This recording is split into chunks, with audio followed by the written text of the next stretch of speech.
Teater Sanggar Prativi Jakarta dengan bangga mempersembahkan sebuah serial sandiwara radio. Bukan hal yang mudah membangun negeri ini. Tetapi orang besar adalah orang yang mampu melihat keruntuhan dari apa yang dibangunnya dan mendirikannya kembali di atas puing-puing reruntuhannya. Nah, kita harus mencoba membangunnya agar kelak anak cucu kita tahu bahwa ada seorang nenek moyang mereka yang telah bersimbah darah membangun bumi yang mereka pijak.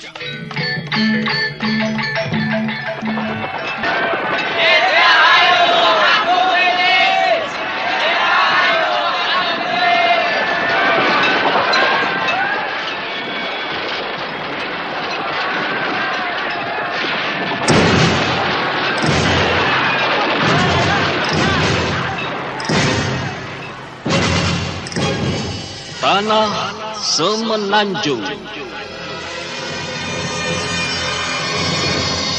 Naskah diolah dan ditulis oleh C. Isprionoka. Teknik dan montase Edwin Sutandi. Sutradara C. Isprionoka. Dalam episode Bulan Bundar, Tak Lagi Bundar.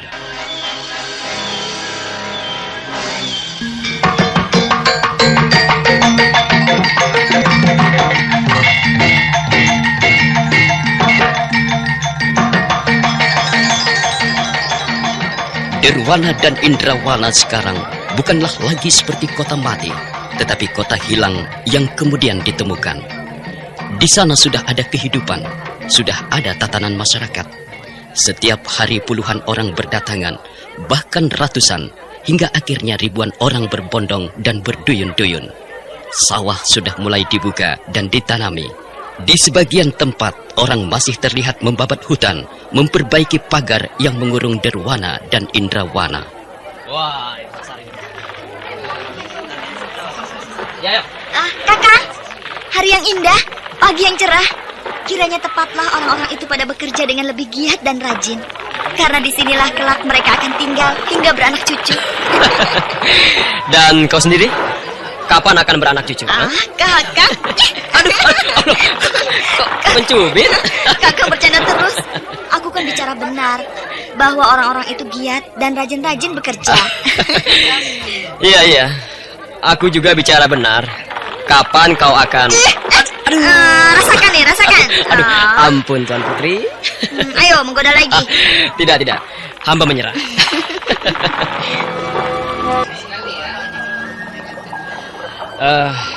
Ayo. Iya. Aku kira sudah saatnya kita kembali pada tugas dan pekerjaan kita masing-masing.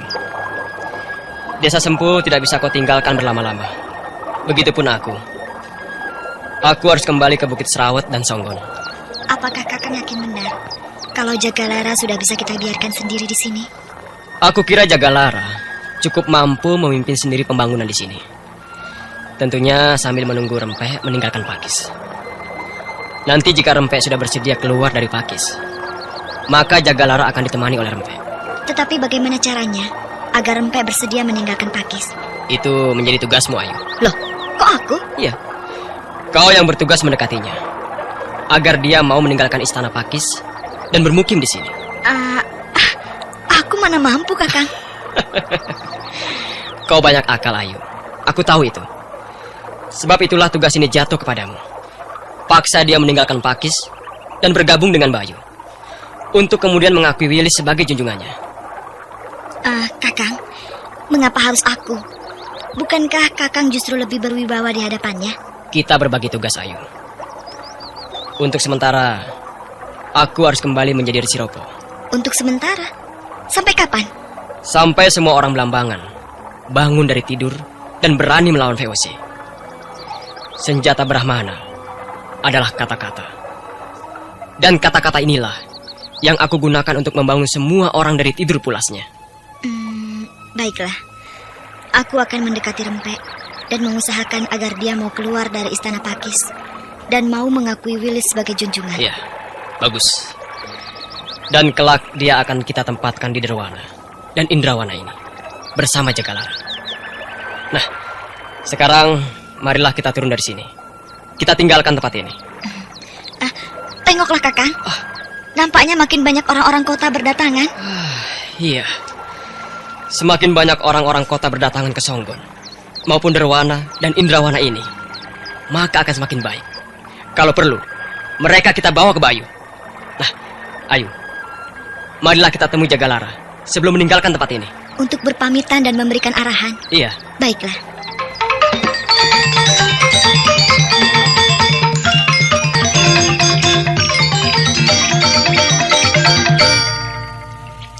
Hamba mengerti, Yang Mulia. Biarlah di sini hamba sendiri memimpin mereka. Bukankah pada saatnya nanti akan datang Mas Rempek? Begitulah maksud kami, Jagalara. Dan tentunya kami usahakan agar Mas Rempek bisa selekasnya keluar dari Pakis. Terima kasih, Yang Mulia. Aku akan mencari akal supaya Rempek secepatnya mau meninggalkan istana Pakis untuk bergabung dengan kita. Aku kira tentang Rempek tidak perlu lagi dipersoalkan, Jagalara. Yang penting untuk kau kerjakan adalah pimpin orang-orang itu untuk membangun kembali daerah ini. Sebab tidak lama lagi, Derwana dan Indrawana akan menjadi tempat berpindahnya orang-orang dari kota. Baik, Yang Mulia. Latih mereka dengan ilmu keprajuritan, ulah kanuragan, dan kewiraan. Sebab daerah ini tak bedanya dengan Songgon, Sempu, dan Bayu di Raung. Serta Bukit Serawet adalah juga merupakan kantong-kantong kekuatan kita untuk melawan kompeni Belanda. Baik, Yang Mulia. Akan hamba laksanakan sebaik-baiknya. Dan jangan lupa, membangun pasukan tangguh guna menangkal serangan-serangan yang mungkin akan datang menjarah daerah ini. Adakan pula perondaan di bawah, agar bila terjadi sesuatu, maka sesuatu itu tidak sempat naik ke atas ini. Hamba, Yang Mulia. Nah, aku percaya padamu, Jagalara. Dirgahayu. Dirgahayu. Jagalara, jangan khawatir. Mas Rempek pasti tidak lama lagi akan datang kemari. Dirgahayu. Terima kasih. Dirgahayu. Nah, lihatlah Ayu. Betapa subur tanah ini, bukan? Benar, Kakang. Kukira jauh lebih subur dibanding tanah di kota. Iya. Tempat ini akan menjadi daerah yang subur dan bisa diharapkan untuk menyanggah persediaan pangan.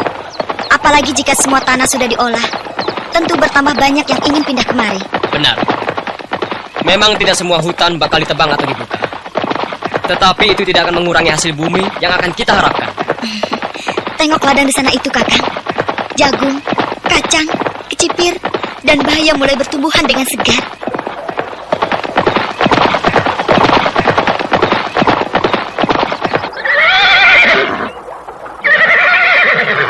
Mengapa berhenti, Kakang? Ingin rasanya aku tidak pergi dari sini. Kok aneh? Tempat ini indah, teduh, dan sejuk. Tanahnya yang subur menjanjikan suatu kehidupan yang makmur. Berbeda dengan di kota. Di sana penuh penindasan, ketidakadilan, pembunuhan, dan pemerkosaan. Dan terlebih lagi, penuh dengan nafsu angkara murka yang datang dari kompeni-kompeni hitam maupun putih. Itulah Ayu. Mengapa orang-orang kita ingin jadi kompeni, menindas bangsa sendiri? Apakah karena ingin kaya, sila oleh gemerncing uang dan emas, sehingga rela melacurkan diri? Hanya mereka orang-orang yang degil, yang membuta tuli akan suara hati nuraninya sendiri, yang mau menjual bangsa sendiri ke tangan bangsa asing. Terkutuklah mereka.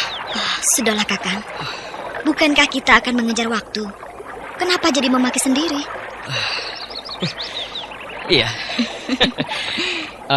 Ayu, maafkan aku. Barangkali darah mudaku yang membuatnya demikian. Ayo, Kakang. Mari. Iya. Sejak diangkatnya Jaksa Negara menjadi Tumenggung Blambangan, keadaan tetap belum ada perubahan. Barangkali karena Jaksa Negara masih tenggelam dalam kegembiraannya yang meluap-luap karena cita-citanya untuk menjadi penguasa tunggal telah tercapai. Para narap raja mulai mencari-cari muka dengan bertindak seolah-olah ingin memajukan Blambangan.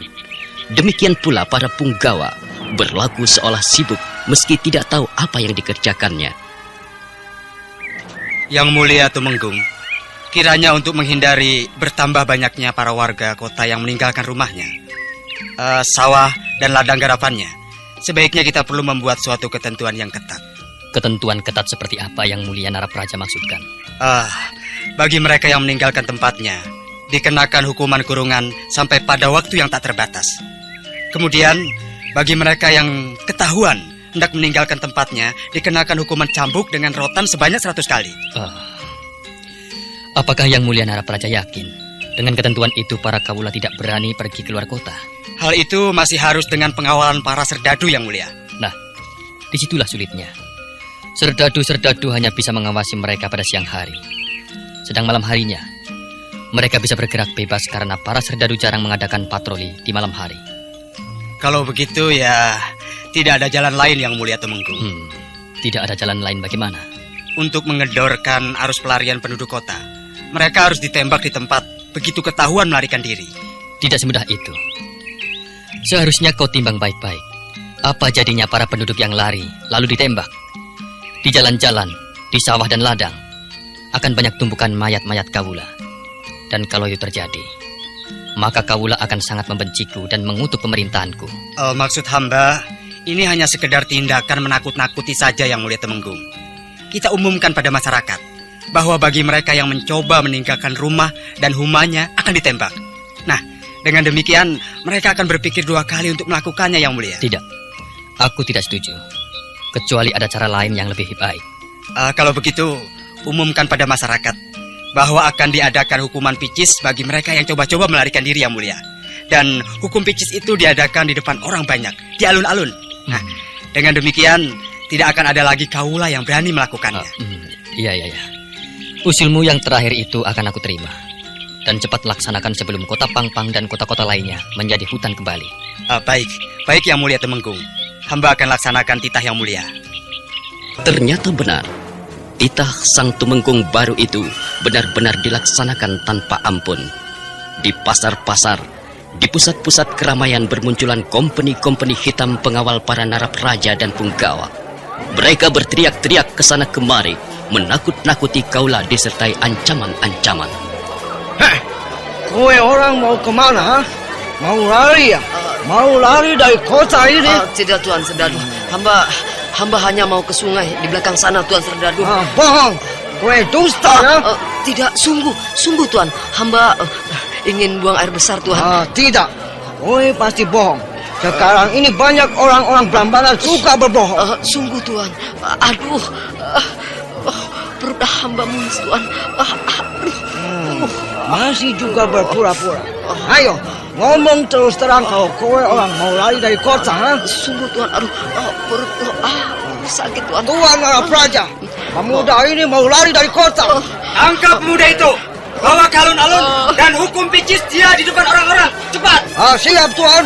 Ayo, teman-teman, tangkap pemuda ini. Aduh, jangan Tuan, hamba jangan dihukum picis. Hamba sungguh-sungguh ingin buang air besar Tuan, bukan lari Tuan.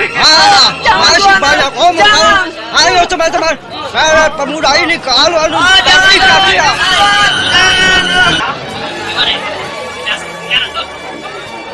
Lihatlah para sedulur, pemuda yang terikat di tiang ini adalah contoh bagi siapa saja yang coba-coba melarikan diri dari kota ini.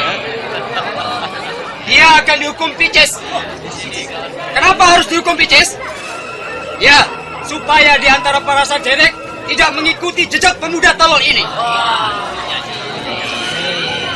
Para saderek, pemerintah yang mulia Tumenggung Blambangan, Tuan Jaksa Negara, siapapun yang melakukan tindak pelanggaran, baik berupa niat maupun dan terlebih lagi meninggalkan kota, maka kepadanya akan dijatuhi hukuman. Untuk niat, dicambuk dengan rotan sebanyak 100 kali. Untuk yang jelas-jelas tertangkap basah, melarikan diri seperti pemuda ini, dihukum picis. Tenang para saderek, tenang. Hukuman picis ini segera akan dilaksanakan.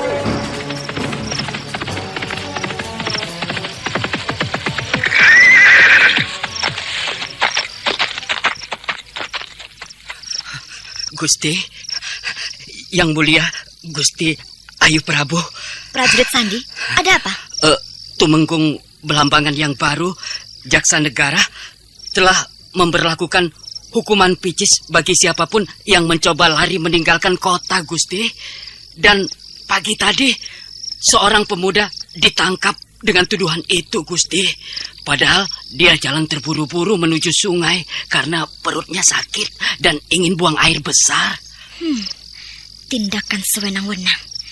Tindakan itu sengaja mereka lakukan untuk menakut-nakuti kaula agar arus pelarian penduduk kota menjadi kendor. Tetapi kehidupan di dalam kota jadi penuh ketegangan dan keresahan, Gusti. Iya, kehidupan yang kaku. Kehidupan yang telah merampas hak setiap kaula. Tetapi percayalah, kaula tidak bisa dipaksa dan terus berada di bawah tekanan.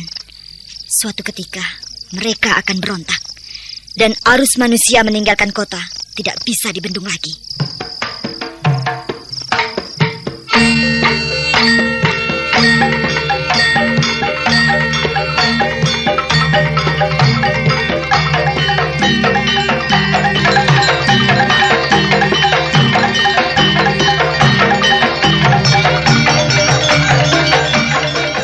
Guna mengendorkan arus pelarian penduduk kota, Jaksa Negara yang belum lama diangkat menjadi tumenggung Blambangan itu memberlakukan ketentuan dan peraturan keras terhadap para penduduk kota.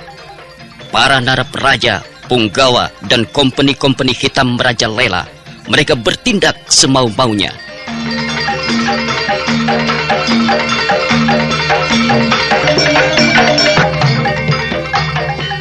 Nah, saudara pendengar, benarkah kaula jera dan takut untuk melarikan diri dari kota? Silakan mengikuti seri berikutnya. Sampai jumpa.